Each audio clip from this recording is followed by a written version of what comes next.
Well, good morning, and thank you very much for joining us. I am Yori Folari. Well, this Thursday, we're going to continue something we started last week, and I'm delighted and privileged that Dr. Dayo Muberiola, the Lagos Commissioner for Transportation, had promised that he would indeed make a return visit if we asked him, and here he is. Thank you very, very much, Dr. Muberiola. Thank you, and good morning. Indeed. Good morning to you. Because we were talking about Lagos transportation, and there's so very much involved. It's an integrated scheme as we have understood it so far, and it's quite wide, and we really couldn't hope to cover it in even 2 programs. But yes, we'll deepen a bit deeper today. Now, the one thing that comes out is that it's a multimodal transportation scheme that's going to involve land, rail, water, I imagine, and Yes. well, I take out air, but land, rail, and water. It includes replacement of yellow buses and a new taxi scheme. Now, following your visit last week, there was some sort of protests, to put it differently, to put it delicately, some sort of protest from taxi drivers. They felt that they had something to say about the matter, and so we then looked at it and we thought that, well, maybe we didn't get deep enough into the issue. So we thought we'd devote more of today's program to sort of explaining the new Lagos taxi scheme, the franchise scheme, especially as we read that the Lagos State government is poised to begin to seize what is referred to as unlicensed taxis in Lagos State. Now, this new Lagos taxi scheme, I understand, was started in the previous administration. Exactly. And here we are now. It would appear that some drivers, if not all of them, of what we refer to, what we know locally as taxis in Lagos, the very distinctive and ubiquitous Lagos taxi, they want to sort of drop out of the scheme and become independent. Now, government seems to be saying that there's no problem with that, but there are conditions. Maybe it's best to let you explain to us what exactly the scheme demands, the new Lagos taxi scheme. What exactly it demands and what its intention is. Okay. Basically, the intention of the state government is to provide safe and secure means of transportation for the citizens of Lagos State. Okay. And coming from that is that anybody that wants to operate public transport in Lagos has to be registered in one form or the other. Yes. In Lagos State, so that we would know for security's sake, for safety's sake, and for the accountability and monitoring. We need to know who is doing what and carrying passengers, because the life of the passengers dependent on these drivers anyway, or operators. And this taxi scheme is not a new one, like you have rightly pointed out. Is actually something that was under the 2012 Traffic Act. And what we are saying is you must have be under a franchise. You must have a franchise, or you must be subsumed under a franchise. So we would know the cooperative that is responsible for your operation. We cannot license 250,000 individuals in Lagos. It's not possible, because it will be difficult to monitor. And as a result of that, that is why we are saying that, and the license says you must have minimum of 550 taxis for you to get a license. And once, an example is you have the Metro cab, you have the red cab, you have all of them, you have the yellow taxis, everybody is there. So they can, if you have a car and you want to join a taxi, you can apply and get an operator's license and then be subsumed under one of those schemes. You must be attached to a franchisee. A franchisee. Or you go and bring all of you together, a group of nothing less than 50, and then we can license you. So that's the cooperative model that is spoken of. That is the cooperative. Yes. That is the idea of what we just don't want anybody just getting onto the road of Lagos and be carrying passengers. It's not in the interest of the citizens of Lagos and for planning. And it would seem to me, you would know better from your office, it seems to me that drivers, taxi cab drivers who have been operating as, you know, you understand what I mean when I say lone rangers, who have been operating as lone rangers from the beginning of time in Lagos, as a sort of, that's my business, my car is my business. They are not happy with this, it would appear. Well, what we are doing is just comparison with everything that is done anywhere in the world. You can't be a taxi driver and be operating on your own. You just have to be a member of one association or the other. And you should be accountable so that for security's sake, for safety's sake, for safety of the passengers, for monitoring, for planning, you have to be under one organization. And the Hackney permit doesn't do this? The Hackney permit doesn't do that. The Hackney permit just permits you to operate a taxi, but you now need to be subsumed under an organization, under a franchise. Okay. Now, it seems that there are sort of guidelines. In order for this to happen, for there to be a franchisee, or if that is the right word, there must be a minimum of 50 cabs coming together. Yes. If there are more, if an organization or a guy has 250 cabs, the better. I mean, you know, the better. Yes. Because it's about manageability and how to handle this thing.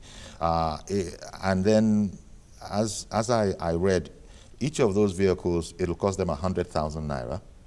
And, and then also there's a 5 million naira fee to be a franchisee. Maybe you could explain that area for us. Well, what we are saying is if you all come together, if you are 50, and then all of you would pay that sum of 5 million. Okay. Yeah, that is a franchise fee. Apart from the 100,000 naira? Apart from the 1,000. 1,000 is for the individual. Oh, I see. That's where the 1,000 is for the individual cab. Individual cab. That's all. Just to register you and give you all the necessary permits for you to operate. That is what the 1,000 is for. 100,000, actually. Okay. And what would the protest, what would be the nature of the protest? Is it just that we don't like it? What's your understanding of what they disagree? Because I understand when I ask questions around that your government is not necessarily against anybody wanting to step out of the scheme that was commenced in the previous administration, but still has to comply with conditions that are extant now. Is that correct? Basically, what we are saying is anything you do, it needs to be accounted for. Okay. Right. That is the So you have to be registered. You have to be registered. We are even to the point of the so-called night taxi operators, the Kabu Kabus. We have told them to even come and register as well. And the Kabu Kabus are the ones that probably go to work in the morning and use these to public transport to augment their salary in the evening. All of it. Just do the needful and then will be accounted for, so that when you are stopped, then you can be, you will prove that at a certain time of the day you are operating this type of services, and you are registered, you are recognized, and you are doing everything within the ambience of the law of the state. That's all. Because, Doctor, I remember that last week when we were on the program, a gentleman called in and had said that, look, he does this on the way to work. He has some people that he picks up, and he's not the only one. He was quite, it's typical of some people in Lagos State. Now, under this scheme, that guy would have to find similar people and come together and also be under the scheme. No. Okay. It is operating what we call probably like a part-time operation. So all it just is like a Kabu license. Oh, there is that? There is that, yes. Oh, what is the proper term for Kabu? Because everybody knows what you mean by Kabu. But that is like individual unpainted taxis. Okay. Yeah, that is what we call... there are also car hires that are also individual and unpainted. There are, but all of those ones are professionals that they do it on a daily basis, morning, afternoon, and night, and evening. Okay. Their license is different. Their license is different. Unlike the gentleman that called in who says, when I'm going to work in the morning and when I'm coming in the evening, that is another scheme completely. So we have conditions and parameters for each of those schemes. And it's just a matter of just getting yourself, understanding which scheme you want to join, fit it into, and then comply appropriately. Now, that's one thing, but when we were speaking last week, you had explained that ultimately, all Lagos taxis will be distinguishable immediately. Yeah. Ultimately. Right now, the Lagos taxi cab, I think, is known across the globe. You see a yellow cab, your mind is going to go to, is this not Lagos in Nigeria? But so whatever the scheme is, whatever the color is that is decided upon, all Lagos cabs will, they will have that uniformity. Is that, did I get that right? Yes. I'll give an example. When you go to London, there is a black cab. That's right. Right. And then you have the mini cabs. Right.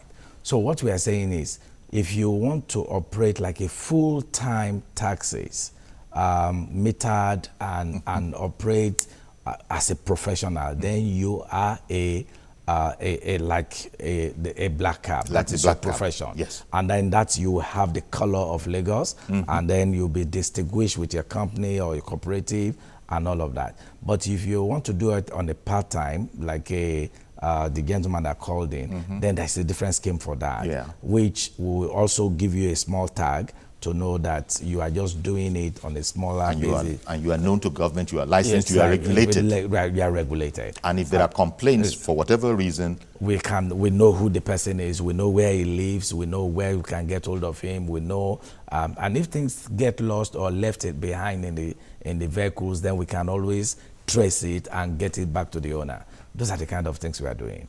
And the bottom line of all of this is that Lagos State government wants, under this new scheme, all taxi operators to register their details with government before commencing their operations.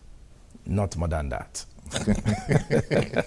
And because it is new, I imagine, I'm just guessing that, look, 10 years into the future, this kind of a thing will be taken for granted. And look, if it's Lagos, and perhaps in other states too, if you want to be in the cab business in whatever form, part-time or full-time, there are requirements. It's not just what we do now, which is that it's a way, it's my property, it's a way to make money, and I'm doing it. I guess it's a bit, I guess Lagos State is, as it were, frowning at what happens in other sectors, like converting a residential house, for instance, into a shop or business premises. It's like you're saying that, look, before it goes too far gone in the taxi sector, we'd better get in on it now. Well, we're not, I think the point is that we're not just doing it for the taxi sector alone. We are doing it for the all modes of transport, the yellow buses as well. They are going to well regulated. I'm sure you still see some minibuses who are different colors, white, gray, and well, so they're all going to have just one color, and they are all going to be registered, and we are going to know where they are taken off from, where their routes are, because we're going to give them routes. We are going to give the driver's tag. We are going to give the conductor's tag, so that if there is any report, we know where to go to and get them to answer the queries or the allegations that's been laid against them. So it's all of this for monitoring and planning and for the safety of the citizens of the state. Now, pure and simple. Now, talking about these yellow buses, Dr. Dyer, that are going to be replaced in due course. Also, right now, we by yellow buses, you're talking about what we regular people call danfos. Indeed. Danfo minibuses. Yes. Now, I understand that even those roughly 14-seater buses are going to be replaced ultimately with larger capacity, 27 to 30 possibly passengers vehicles. Is that correct? Well, we have done a study that has given us about 750 routes in Lagos, and we have also identified the demands for each of those routes. There will be some that will be the demand for that corridor will be high capacity buses, which is about 60 capacity. There will be some that will be about 30.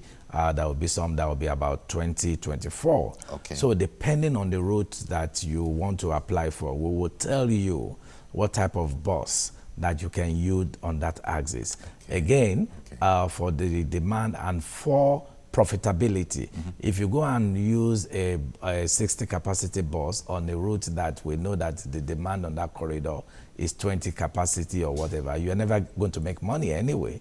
And we want you to also be viable and be sustainable, because we don't want you to be out of business after a short while. Okay. So it's for that reason that we have done the appropriate studies, and we are going to plug everybody onto the right routes and corridors for them to operate. Okay, and apart from that, your human face to this whole thing, there also is the matter of, if you are not in the right kind of category, you will not be operating within the law. Definitely, definitely, because you see, you have to associate public transport to security, safety, comfortability, reliability, and all of that.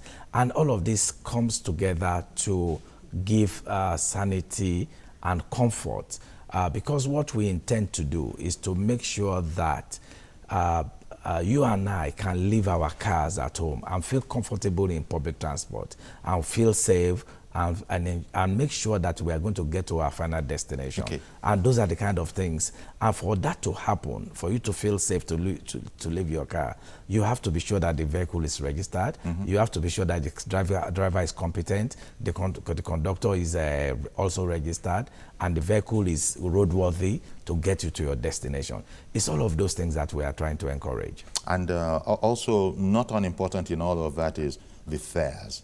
The regulation of fares. I know that's a touchy area, but as you know, at the moment, especially with the buses, sometimes it is arbitrary and passengers are at the mercy of a sort of a fiat by a conductor-driver team that this is how much it is going to cost from Okota to CMS. Take it or leave it. Exactly. And with these regulations that we are bringing on, it means that they are all regulated. A fare from, take for example, from Abule Egba to CMS, it will be a standard fare that you would know, whether it rains, whether it's sunshine, whether it's a breakdown, whether it's anything. Whether there's fuel scarcity or not. This is what you are going to pay. And is controlled, and you cannot pay more than that. When the time comes, I know this is not all going to happen tomorrow, but work is in progress, has been in progress for quite a while. I'm thinking of the buses, and you've just explained how routes are being studied, so people, the authorities know what capacity of bus to recommend for a given area and all of that. But there seems to be no place for the current 14-seater buses. I'm calling it the Danfos, that size capacity. So it does seem to me that in time they will be required to be phased out. Well, not totally. What we are saying is the type of modern day buses that we want to bring into Lagos are the ones that are going to operate within the metropolitan cities. Like the taxis, the Danfos that you made reference to, can still operate, but they would operate in the hinterland of Lagos and bring passengers to the metropolitan area, drop them there, and then the passengers will now take them on the vehicles that is regulated to operate within the city will now pick them up and take them away. So it will be a connected sort of system. It will be like a feeder service, feeding the feeder service, feeding the trunk operations. So it's not that they will be out of service completely. That is number one. Number two is that we are also doing it in such a way that, well, yes, you can, if you are a Danfo driver today and you want to upgrade to high capacity operator or bus operator, there's no problem with that. there is going to be facilities that would ensure that you move on to that scheme, and you are not going to be out of job by any means. You are not going to be made redundant, and there are other jobs, auxiliary jobs that is going to come. There's going to be mechanics, organizers, all of those things that would make people not to lose their job entirely. You talked about safety of the passenger being everything, quite frankly, because passengers, especially human passengers, safety is everything there. So that suggests to me that you're also going to be paying particular attention to the quality of these vehicles. I noticed that in the case of taxis, before a taxi can be registered in Lagos State, it will be required to be no older than 12 years old. Indeed. If your Tokunbo vehicle is older than 12 years, sorry, no can do. Yeah. With the buses, because this is a significant aspect, because it will require people to make a certain kind of investment. What will be the situation for buses? With taxis, it can be older than 12 years if it is before it is registered, at the time of registration. But what happens if it's been registered and then 4 years down the line, well, this taxi is now 16 years old. Can it still continue its business? Or must it change up to be that you don't want any car older than 12 years old in the fleet of Lagos taxis? For the taxis, you cannot be older than 12 years old. At time of registration? At the time of registration. And then subsequently? And then I think we allowed another 2 years. If you register a 12 years old vehicle, you can use it for another 2 years, and that will be it. Okay. After which you have to replace it with a vehicle that is not too but, old. I also have to mention that these taxis and all of that are going to be subjected to 6 monthly checkup. To make sure that they are mechanically sound and they are safe. They are vehicles that would carry passengers, because when you carry passengers, you are carrying people's lives are trusted on you, and then they need to know and be sure that at that point in time they are safe, they are comfortable. You know how to drive. Number one, the vehicles you are putting them on is a safe vehicle, and they will get to their destination. And that is why you and I would take our cars. And then we'll take our cars, and when the car is due for service, we go and service it. But you do not know if a taxi, if a bus is being serviced or not. And that is the job of the Lagos State government, to ensure that any bus, any vehicle, any instrument that is used for public transport is roadworthy at any given time.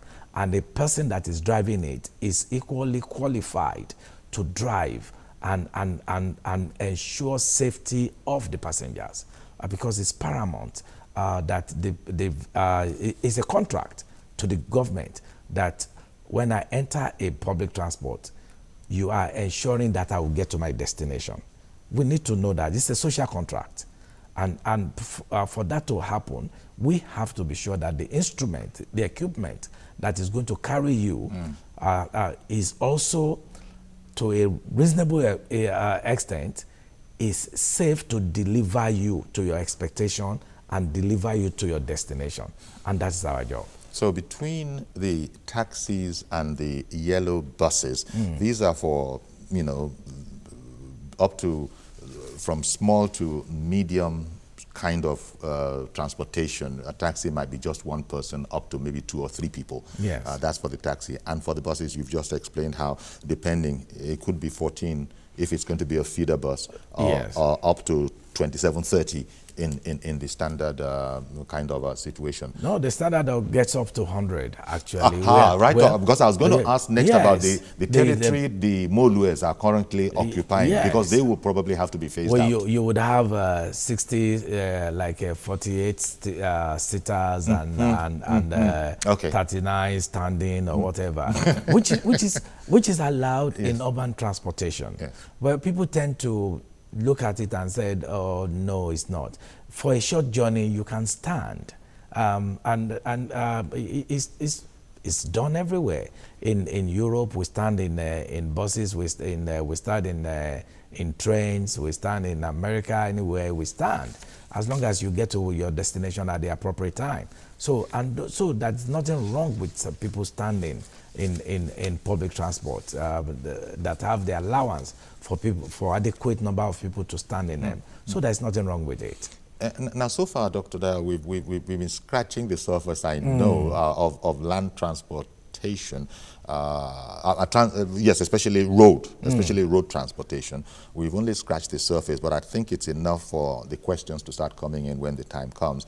But to really move people, I imagine you're going to want to... Well, first of all, before I go there, let me quickly say that the log jam that has become almost a sort of something of a trademark for Lagos, that is being addressed. People have noticed that certain bottlenecks or Jota area, some adjustments have been made, which is really no more that, from my point of view, no more than really good thinking. No main constructions have been made, but somehow the way traffic controllers and law enforcement have now positioned themselves and are insisting on doing the right thing has freed up certain areas. Would you like to talk about that? That before even the matter of overhead bridges and adjusting entrances and exits, just discipline on Lagos roads and enforcing the law, how much has that contributed to the better flow of traffic in Lagos? You have just touched a part of problems that we are contending with in Lagos. And for me, 30–40% of the problem of traffic and log jams in Lagos is actually down to indiscipline, impatience, inappropriate use of road space, and inappropriate behavior of road users, i.e. people stopping to buy newspapers, to buy foodstuff and things like that. And when in season, roasted corn. No, anything. Anything. Yes. So those are the kind of behaviors that actually contribute a lot to the logjam that we are having in Lagos. Yes. So if we can deal with indiscipline and remove that, you'll find out that the problem of transportation would reduce considerably. And again, a classic example of what you also mentioned is what we have done at Oworonshoki. Now, when you are coming from Third Mainland Bridge from 6 o'clock, from 5 o'clock in the evening, it takes you 2 hours from Obalende to get to Oworonshoki and whatever. And we noticed that what was happening there was that people were dropping passengers on the main road at Oworonshoki. The expressway. So they're on the expressway. So they would take 2 lanes to drop passengers. Staff bus, passengers' cars, everybody, they all do it. So we created a lay-by and said, you know what? This is a multi-level lay-bys. There is space for cars, there is space for staff bus, and there is space for commercial vehicles. And that has reduced the travel time from Obalende to Oworonshoki from 2 hours to 40 minutes. So you can see those impacts, those small impacts that have been done to solve the problem of transportation in Lagos. And to take it further, we are not even stopping there, because we know that on this, and what we are doing in Lagos is what we call corridor approach solution. Going further, we have also creating a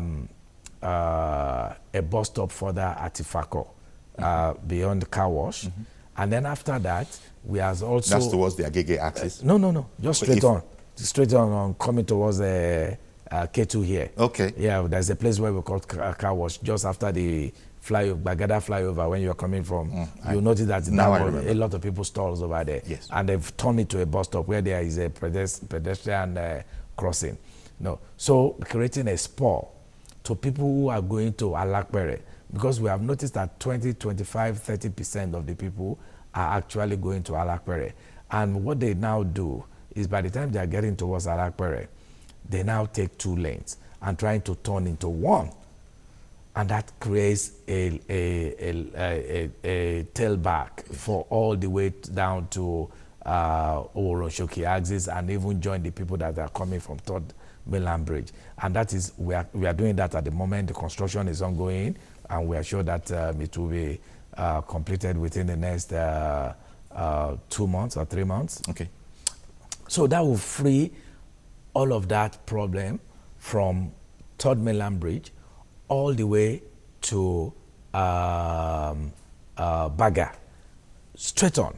And you drive at ease and at peace. And the only people that will be going straight are the people who are going towards Baga. The other people, if you want to drop passengers, you go to the laybys, appropriate laybys, drop your passengers. If you are turning to Alakpere, you take the spur, you turn to Alakpere, and then everything will be free.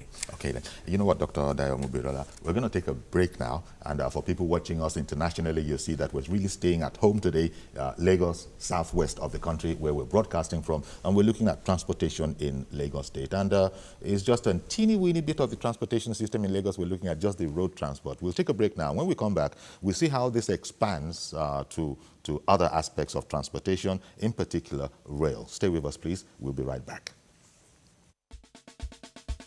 Lagos, the economic capital of West Africa, with a population of more than 20 million people. A lot of things happen here, but not all are well reported. From the island to the mainland, from the government house to your street, Inside Lagos brings you Lagos news in the most informative and entertaining way. I'm Adedoja Salamadini. I live in Lagos, and this is Inside Lagos.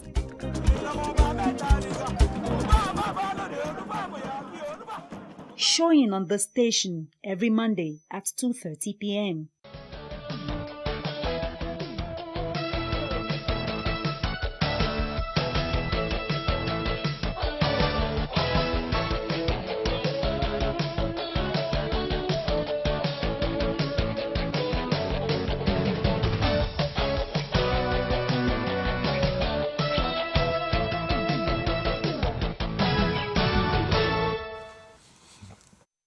Okay, welcome back. And our guest is Dr. Dayo Mubirola, Honorable Commissioner for Transport in Lagos State. I believe transportation is the word that is used properly. Transportation, yes. Honorable Commissioner for Transportation. And, well, it's all about land, rail, road, which all becomes mass transportation in Lagos State. There are going to be linkages. We've seen some of the linkages as it relates to or at least we can imagine some of those linkages. Some of them are actually happening now, but it's going to get a lot more coordinated in due course. Now, what's the progress on rail? How rail will feed into this as well?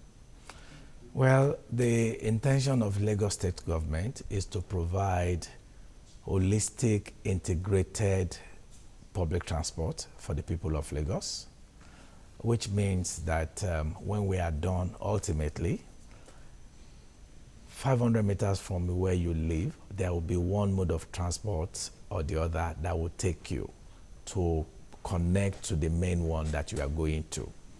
And the reason being is we are trying ultimately to say that you have the option of making use of public transport rather than you putting your car on the road. And it's cheaper, it's safer, it's more reliable when you use public transport to travel and to reduce the pressure on the road. Now, to get that done, when you are moving we have 20 million trips that is being done on a daily basis in Lagos. That is a statistical fact. 20 million trips daily are made in Lagos. Are made in Lagos. And at the moment, 97% of that 20 million is done on the road. So you can imagine the pressure and the bottleneck, the jam log that is causing. Now, in an ideal situation, we need what we call prime movers. And the prime movers are the rail. They are the instrument, the equipment that carries 20,000 passengers per hour per direction. Now, an example is the rail that we are building, the Blue Line rail, which is going to come from Okokomaiko all the way to Marina. that's when it becomes functional.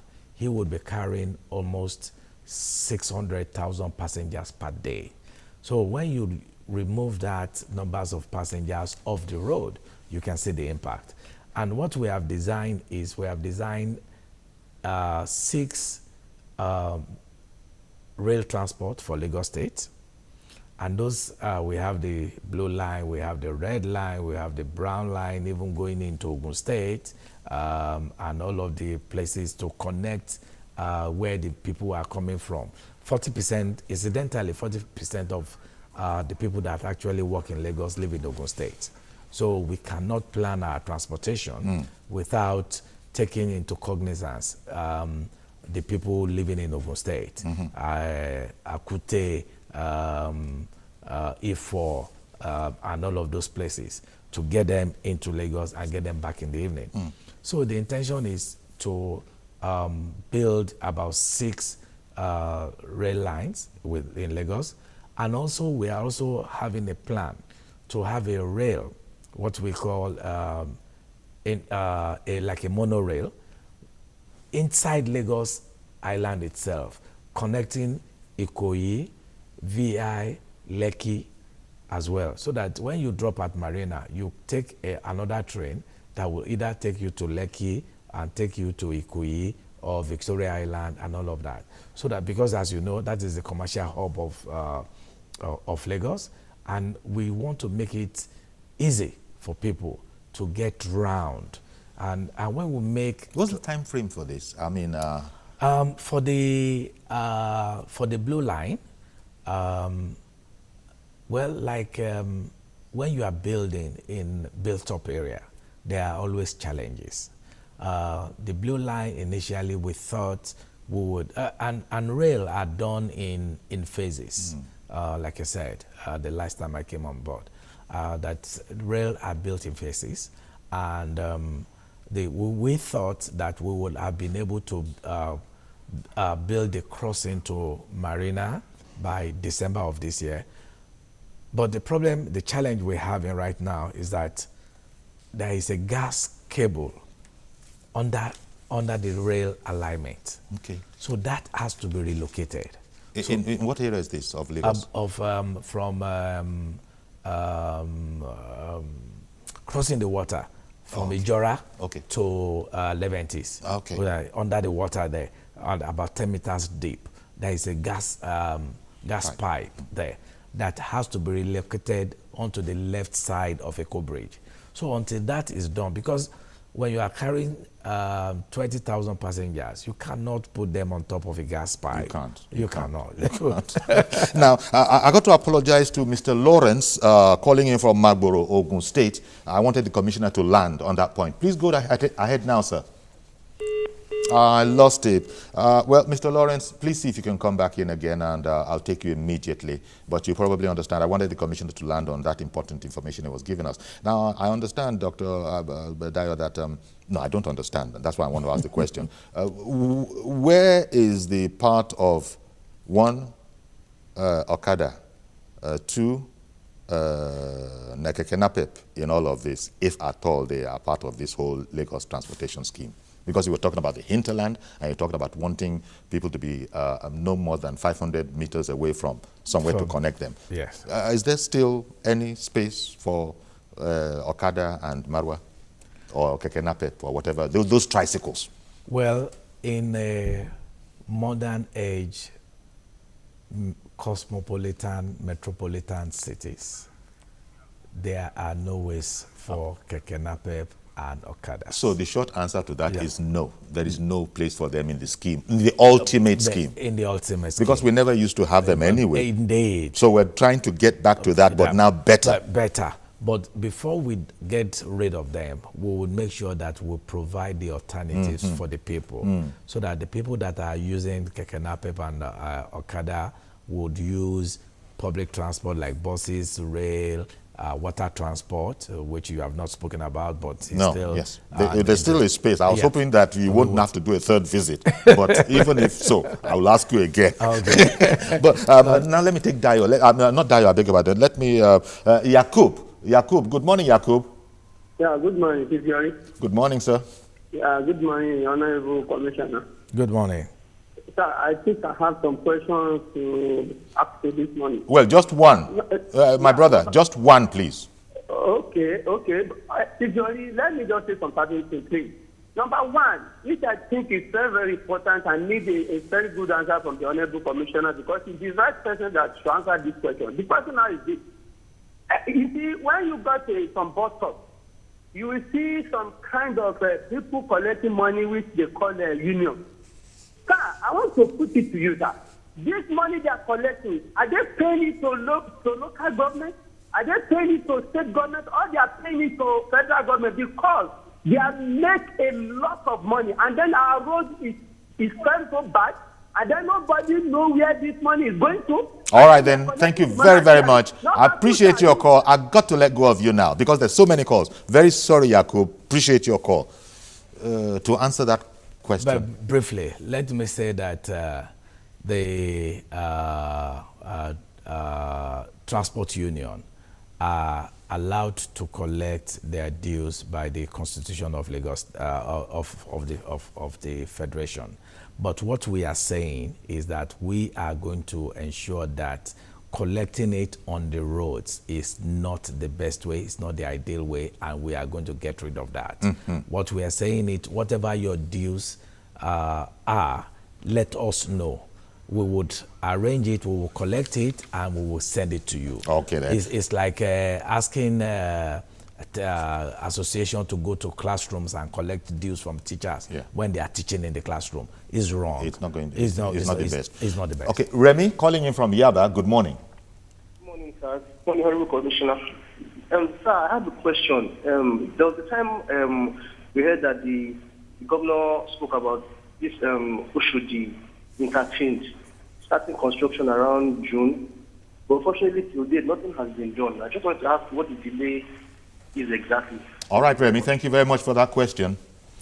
The project is still ongoing, and what that project is going to do is transform the whole of Oshodi, not just a bus terminal alone, but to make it a hub on its own, where you can do your shopping, you can do commercial activities, you can do all manners of project, like an airport, where you can shop and then board the plane or all of that. That program is ongoing. We are just clearing what he did not see is he expects physical construction to have commenced at once. Yes, we have taken control of all the land space and all of that. We are just ensuring that we pay the proper compensation and everything, and then the construction will start in earnest. Okay. Before I announce the next caller, I just want to say that after we take this call from Ezekiel, we're going to hold the lines a bit so that Dr. Mobirola can add one or two words on water transportation, because the questions are coming thick and fast. Ezekiel, good morning. Hello, good morning. Good morning, sir. Good morning to the Honorable Commissioner for Transportation, sir. Good morning. Please, I would like to be very, very brief. My question goes towards concerning the registration of taxis in Lagos State. I heard the Honorable Commissioner mentioning 100,000 naira and 10,000 naira. How is that going to affect the so-called taxi drivers? That is my question, because we all know that most of these taxi drivers are just managing, to make a living out of this business. A lot of them didn't even go into the business because of the law for the job. It's just to make a living. And if you see, considering the economic situation in the country right now, I don't think an ordinary taxi driver will be able to, cover 100,000 naira or so to register, on this scheme. All right, then. Thank you very much. That call came from Ezekiel. Yeah. Well, if you are a professional taxi driver, meaning that is where you are going to earn your livelihood from. Business. It's a business. then you have to pay the appropriate fees that would allow you to operate. So that's the standard. That is the 100,000. Yeah. Right. The other Is the one registration is fee. the registration of you wanting to be an operator, and then you will now subsume yourself under a franchisee. And then run your scheme the way you want to run it. So the question he is asking is that they can't afford it. Sorry, if you can't. So what you seem to be saying, sir, is that you've got to be able to afford to be in that business, or you look for a business you can afford to be in. Look, the law is there, is clear, and we cannot bend the laws. You know, I made a clarification by saying that if you are doing it on a part-time basis, i.e. you have your full-time job and you are just using it to augment your salary, i.e. taking passengers in the morning when you are going to work and taking passengers in the evening when you are going home in the evening. There is a minimal fee that you can be arranged for that. Okay. But then you are not a full-blown taxi operator.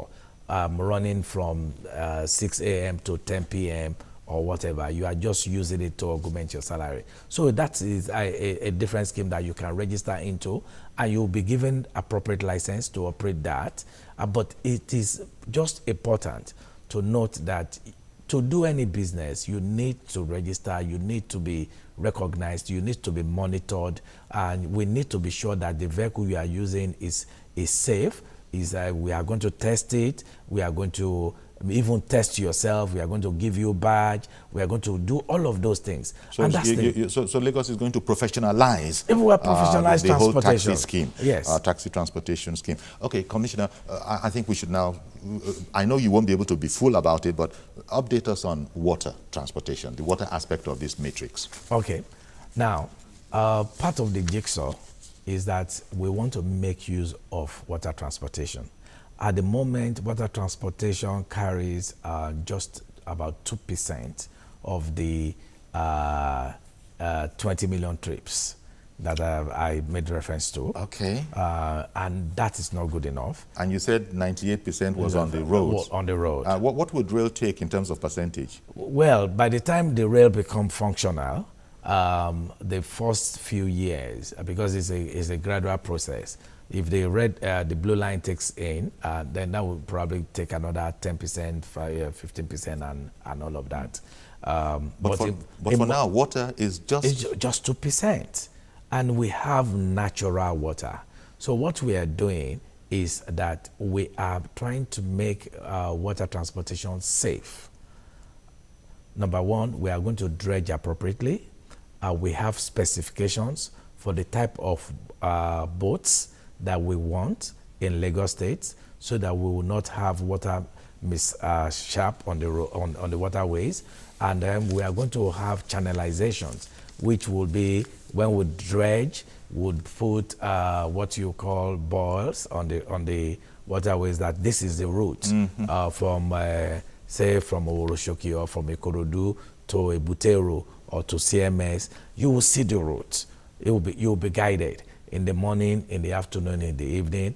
And then we are going to have marine police, marine LASMA, and marine VIOs. They will be on the water. So we're talking about large-scale, medium to large-scale ferries here? Yes. Ferries that will carry 40, 50, 60 people at once, depending on the route as well. And beyond that, we are even going to have water ambulance as well, should in case anything happen on the waterways, and all of that.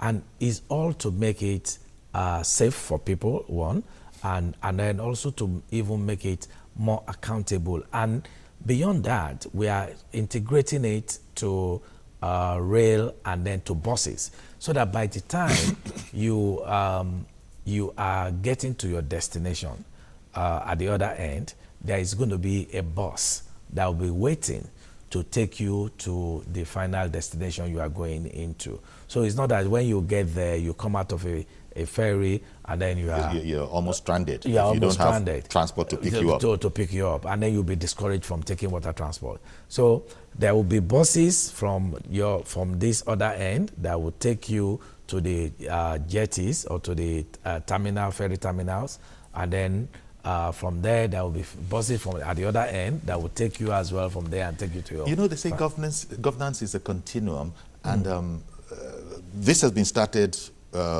in previous administrations. Yes. And here you are, you've taken the baton and you're running with it.